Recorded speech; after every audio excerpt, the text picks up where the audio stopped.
ಬಂಧುಗಳೇ ನಮಸ್ಕಾರ. ವಾಸ್ತು ಬೈ ಅಶೋಕರಾವ್, ವಾಸ್ತು ತಜ್ಞರು. ಇವತ್ತು ಕೆಲವರ ತಲೆಯಲ್ಲಿ ಇದೆ, ಯಾವ ದಿಕ್ಕಿನ ನಿವೇಶನವನ್ನು ತೆಗೆದುಕೊಳ್ಳಬೇಕು. ಎಲ್ಲ ದಿಕ್ಕು ಎಲ್ಲ ಮಾನವರಿಗೂ ಒಳ್ಳೆಯ ಫಲವನ್ನು ಕೊಡುವಂಥ ದಿಕ್ಕುಗಳು ಅಂದರೆ, ನೀವು ಹುಟ್ಟಿದ ಜಾತಕಕ್ಕಾಗಲಿ, ನಿಮ್ಮ ಹುಟ್ಟಿದ ಡೇಟ್ ಆಫ್ ಬರ್ತಿಗಾಗಲಿ, ನಿಮ್ಮ ಹೆಸರು ಬಲಕ್ಕಾಗಿ ಆ ಥರ ಏನೂ ಇಲ್ಲ. ನೀವು ಯಾವುದೇ ನಿವೇಶನವನ್ನು ತೆಗೆದುಕೊಳ್ಳಿ, ಆಯಾ ಅಷ್ಟ ದಿಕ್ಕುಗಳು ಮತ್ತು ವಾಸ್ತುಸಮ್ಮತವಾಗಿ ನೀವು ಮನೆಯನ್ನು ಕಟ್ಟಿದರೆ ಮಾತ್ರ ಅದರಿಂದ ಫಲಗಳು ಬರ್ತವೆ.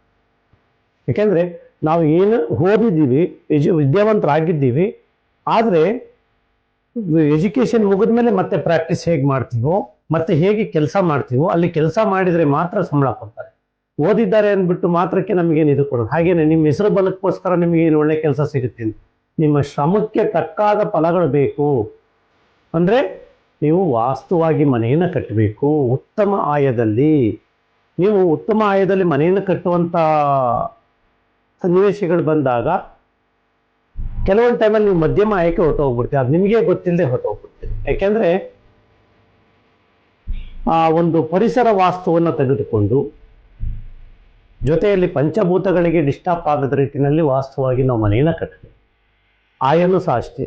ಭೂಮಿಯಲ್ಲಿ ನಾವು ಚೌಕಾಕಾರವಾಗಿರುವಂಥ ಮನೆಗಳಿಗೆ ನಿಜವಾದ ಆಯ ಬರ್ತದೆ, ಆದರೆ ವಕ್ರವಾಗಿರೋಂಥ ನಿವೇಶನಗಳಿಗೆ ಆಯ ಬರೋದಿಲ್ಲ.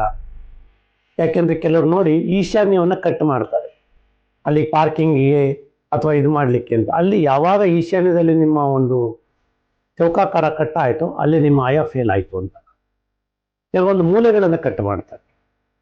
ಹೀಗಿದ್ದಾಗ ದಯಮಾಡಿ ಆಯ ಬರೋದಿಲ್ಲ.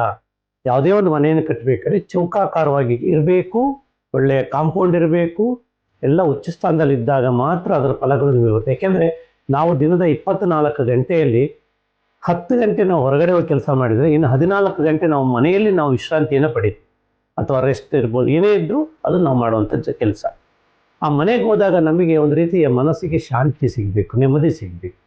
ಅಂಥ ಮನೆಯನ್ನು ಹೇಗೆ ಕಟ್ಟಿಕೊಂಡು ನಿಮ್ಮ ಜೀವನದಲ್ಲಿ ಹಣ, ಆರೋಗ್ಯ, ಆಯುಷ್ಯು, ಐಶ್ವರ್ಯ ಹಾಗೂ ಸಾಂಸಾರಿಕ ಜೀವನ ಮತ್ತು ಸಮಾಜದಲ್ಲಿ ಸ್ಥಾನಮಾನವನ್ನು ಕಲ್ಪಿಸ್ಕೊಳ್ಬೇಕು, ಅದರ ಬಗ್ಗೆ ನಿಮಗೆ ಇಂಥ ಒಂದು ಮಾಹಿತಿ ನಿಮಗೆ ಇಷ್ಟವಾದರೆ ಓಂ ವಾಸ್ತುದೇವಾಯ ನಮಃ ಅಂತೇಳಿ ಕಮೆಂಟ್ ಮಾಡಿ. ಎಲ್ಲರಿಗೂ ನಮಸ್ಕಾರ, ಧನ್ಯವಾದ.